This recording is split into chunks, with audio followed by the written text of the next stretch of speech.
Mr. Patrick Day.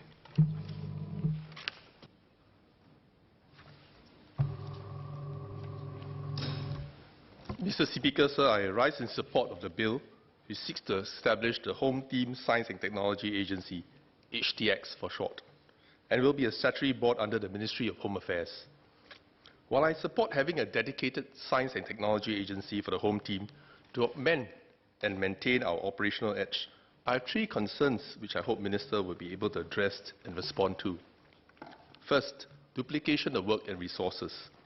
Looking at the areas of work and terms of reference of HTX, I see possible overlap of work and duplication with the science and tech agencies already in existence, such as DSTA, MINDEF, GovTech, HSA, DSO, and A-STAR.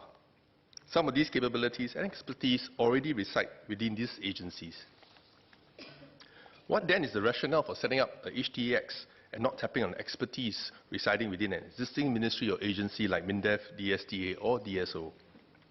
Whether system engineers, specialists in marine and maritime engineering, tech or logistics specialists, or even specialist forensic investigation, these experts are already serving in these agencies safeguarding Singapore.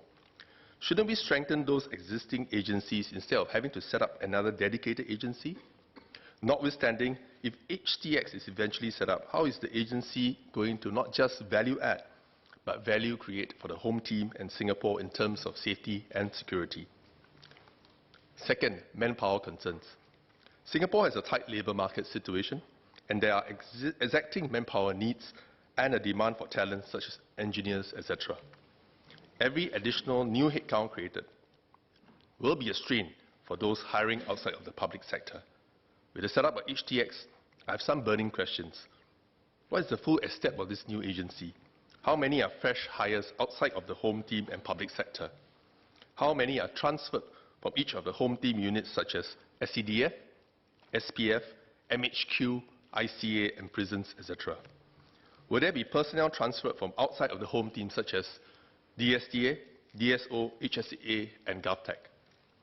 For those within the Home Team or related government agencies and are transferred to HTX, I'm deeply concerned about their interests, welfare, and their fate, including career progression and terms and conditions of service. I'm aware the bill states in explicit terms that they will not be worse off. I think the question is not just whether they'll be worse off at the point when they are transferred over, but more in terms of their long-term prospects and future.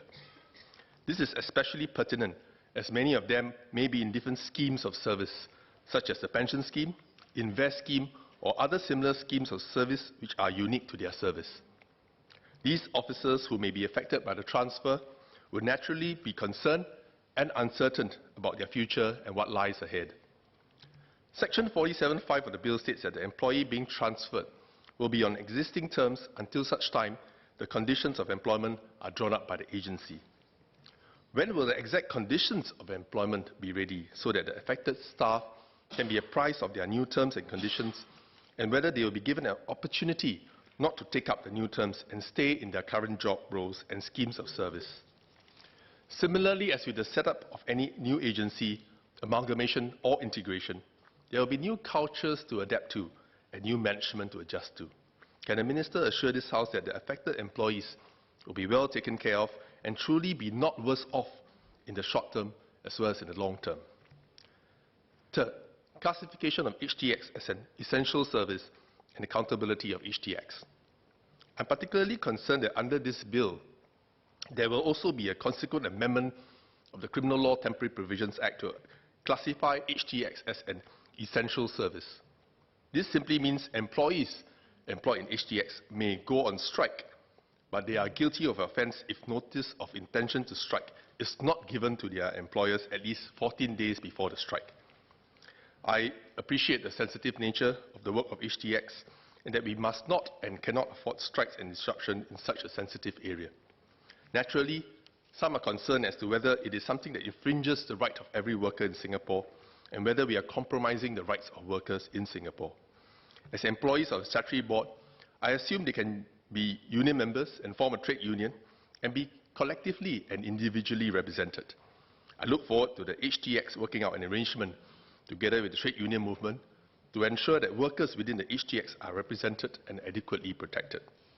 Finally, I would like to ask on the question of accountability of HTX to Parliament, because the bill does not seem to provide an explicit answer to this. There is, however, explicit mention of the Minister and the agency members, and I hope they will be able to exercise their powers judiciously and effectively for the safety and security of Singapore and Singaporeans. With that, I support the bill. Thank you.